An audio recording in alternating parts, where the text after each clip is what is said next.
Bismillahirrahmanirrahim. Assalamualaikum warahmatullahi wabarakatuh. Innal hamdalillah nahmaduhu wa nasta'inuhu wa nastaghfiruh wa na'udzu billahi min shururi anfusina wa min sayyiati a'malina. May yahdihillahu fala mudhillalah wa may yudlil fala hadiyalah. Asyhadu an la ilaha illallah wahdahu la syarikalah wa asyhadu anna Muhammadan abduhu wa rasuluh la nabiyya wa la rasula ba'dah. Allahumma fasholli wa sallim ala hadzal nabiyil karim wa rasulil azim nabiyyina wa maulana Muhammadin wa ala alihi wa sahbihi ajmain, amma ba'd. Pada pemirsa kajianmu rahimakumullah, pertama-tama marilah kita panjatkan puja dan puji syukur atas kehadirat Allah Subhanahu wa Ta'ala, yang mana pada kesempatan kali ini yang berbahagia ini masih memberikan taufik, hidayah, inayah dan inayahnya kepada kita semua, sehingga alhamdulillahirabbil alamin kita semua dapat berjumpa dengan berbahagia dengan bulan Ramadan yang penuh rahmat, maghfirah, barokah dari Allah Subhanahu wa Ta'ala. Salat dan salam tidak lupa semoga selalu tercurahkan kepada Nabiullah Muhammad sallallahu alaihi wasallam, yang kita ikuti segala sunnah-sunnahnya, dan semoga dengan mengikuti segala sunnah-sunnahnya besok di yaumil akhir kita dapat mendapatkan syafaatnya. Allahumma amin ya rabbal alamin. Pemirsa kajianmu rahimani wa rahimakumullah, di dalam perguruan Tapak Suci Putra Muhammadiyah itu terdapat sebuah moto yang menurut kami moto itu bisa menjadi penyemangat bagi siswa kader pendekar Tapak Suci. Moto tersebut adalah, dengan iman dan akhlak saya menjadi kuat, tanpa iman dan akhlak saya menjadi lemah. Tentu saja moto itu dibuat oleh para sesepuh Tapak Suci dulu.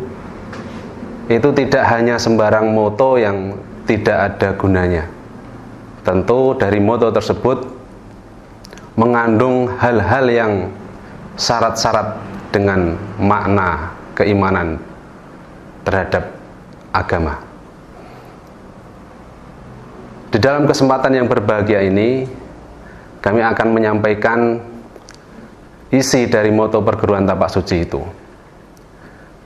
Ada dua hal yang tercantum di dalam moto tersebut, yaitu iman dan akhlak. Iman dan akhlak di dalam agama Islam itu mempunyai hubungan yang sangat erat. Tetapi terlebih dahulu, di dalam agama Islam, di dalam syariat Islam, itu ada 3 bahan pokok atau 3 bagian pokok dari syariat-syariat Islam. Kalau boleh kami sebutkan, yang pertama adalah satu bagian pokok yang disebut dengan akidah. Kemudian yang kedua ibadah, dan yang ketiga atau yang terakhir adalah akhlak. Akidah adalah sebagai pondasi, sebagai dasar dari seseorang yang mengaku beragama Islam, itu sebagai pondasi, sebagai lapisan bawah yang menyokong bagian atasnya. Akidah menjadi pondasi bagi setiap muslim di dalam menghadapi ujian dan cobaan hidup. Dia akan menjadi tenang kehidupannya, mentalnya dan jiwanya ketika menghadapi ujian dan cobaan. Dengan akidah yang kokoh, orang Islam akan fokus terhadap beribadah ataupun mentauhidkan Allah Subhanahu wa taala. Dari mana, untuk siapa, dan bagaimana, itu hanya untuk Allah. Dari, oleh, dan hanya untuk Allah. Itu adalah akidah. Kemudian bagian yang kedua, itu adalah bagian ibadah, atau di dalam ketika kita dulu sekolah di madrasah Muhammadiyah, disebutnya adalah ibadah syariah. Ibadah syariah adalah bagian untuk mengatur kaifiyah kita untuk berinteraksi terhadap Allah Subhanahu wa taala. Bagian kedua dari syariat agama adalah ibadah. Kalau ketika dulu kita sekolah di madrasah Muhammadiyah, baik itu di madrasah ibtidaiyah, SMP maupun SMA dan lain sebagainya, terdapat pelajaran yang namanya ibadah syariah. Di dalam pelajaran tersebut itu terdapat cara-cara bagaimana kita berinteraksi dengan Allah Subhanahu wa ta'ala. Terus yang terakhir adalah bagian akhlak. Bagian akhlak ini merupakan bagian yang terakhir dari ketiga hal tersebut. Bagian yang terakhir itu belum tentu adalah merupakan suatu hal yang lebih buruk dari hal-hal yang sebelumnya. Tetapi ketiga hal tersebut adalah merupakan bagian hal yang sangat penting di dalam agama kita, yaitu agama Islam. Pemirsa kajianmu rahimani wa rahimakumullah, bukti akhlak merupakan hal yang paling utama dapat kita ambil dari isyaratun nas yang terdapat di dalam Al-Quran maupun hadis. Rasulullah SAW diutus di muka bumi ini, salah satu tujuan utamanya adalah untuk menyempurnakan akhlak yang mulia. Di dalam sebuah hadis yang diriwayatkan oleh Imam Al-Baihaqi dari Abu Hurairah radhiyallahu anhu, Bismillahirrahmanirrahim, innama bu'itsu liutammima makarimal akhlak. Atau di dalam hadis yang lain yang diriwayatkan oleh Imam Ahmad, innama bu'itsu liutammima sholihal akhlak. Sesungguhnya kami Rasulullah, saya Rasulullah hanya diutus di muka bumi ini untuk menyempurnakan akhlak yang mulia. Itu artinya bahwa akhlak itu adalah merupakan hal yang sangat penting. Karena apa? Karena akhlak menjadi tujuan pokok dari diutusnya Rasulullah Sallallahu Alaihi Wasallam. Akhlak menjadi hal yang paling penting. Misalnya diibaratkan seorang tentara, tugas pokoknya adalah mempertahankan negara. Tentu saja mempertahankan negara itu adalah sesuatu yang sangat penting, karena itu menjadi tujuan utama dari seorang tentara. Seorang guru misalnya, tujuan utama adalah mendidik, mengajar murid-muridnya. Oleh karena itu, tujuan mendidik dari seorang guru itu adalah menjadi tujuan pokok, tujuan utama seorang guru. Apalagi ini seorang rasul yang diutus di muka bumi. Kalau kita lihat, kita baca dari hadis tersebut, tujuan utamanya Rasulullah Shallallahu Alaihi Wasallam diutus di muka bumi adalah untuk menyempurnakan akhlak yang mulia. Oleh karena itu, akhlak ini merupakan suatu hal yang sangat penting. Kemudian yang kedua, kedudukan akhlak di dalam agama kita Islam. Akhlak ini menjadi indikator keimanan seorang itu sempurna atau tidak.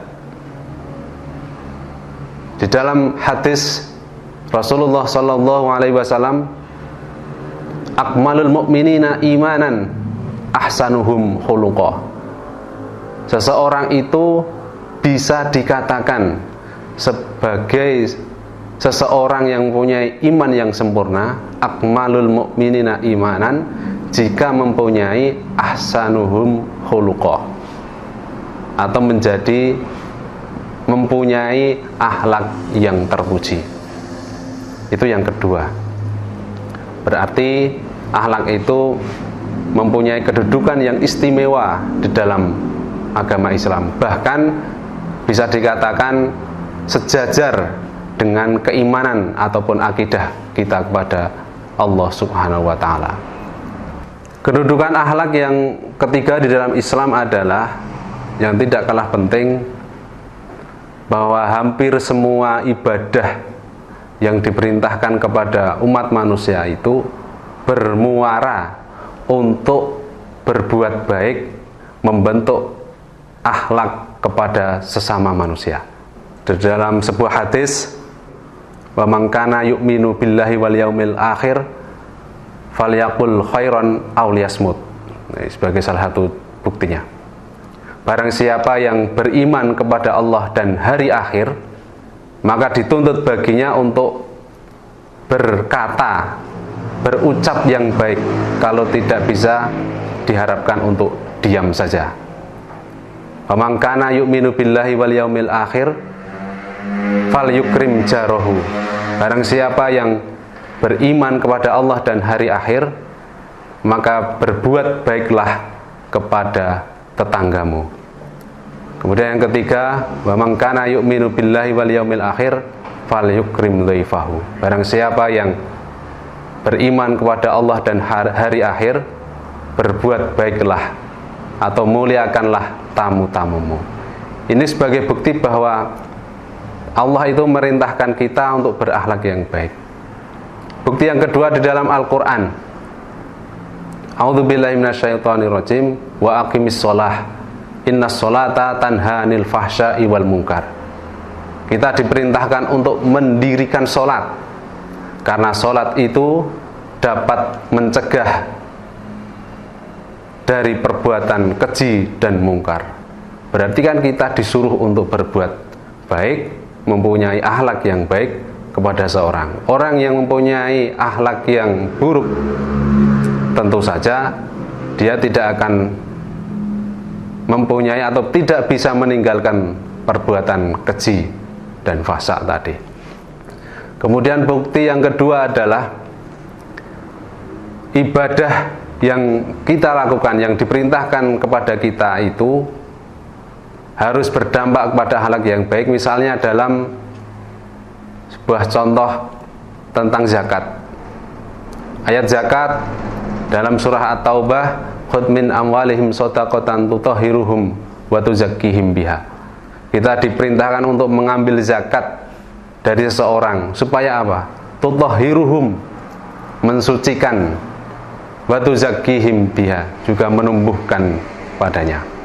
Yang dimaksud dengan tutahhiruhum di sini adalah, ada seorang mufasir menerangkan atau menyebutkan tutahhiruhum minadz-dzunubi wal akhlaqir radhilah, yaitu mensucikan dari orang yang diambil zakatnya itu dari akhlak-akhlak atau dari dosa-dosa, minadz-dzunubi wal akhlaqir radhilah atau wal akhlaqis sayyi'ah, dari dosa-dosa dan akhlak yang buruk.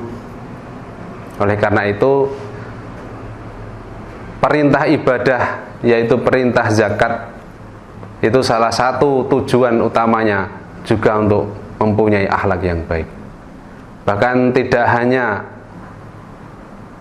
disucikan dari akhlak yang buruk, tapi juga ditumbuhkan. Kalau sudah disucikan, dihilangkan akhlak buruknya, maka akan tumbuh akhlak baiknya. Itu seiring dan sejalan.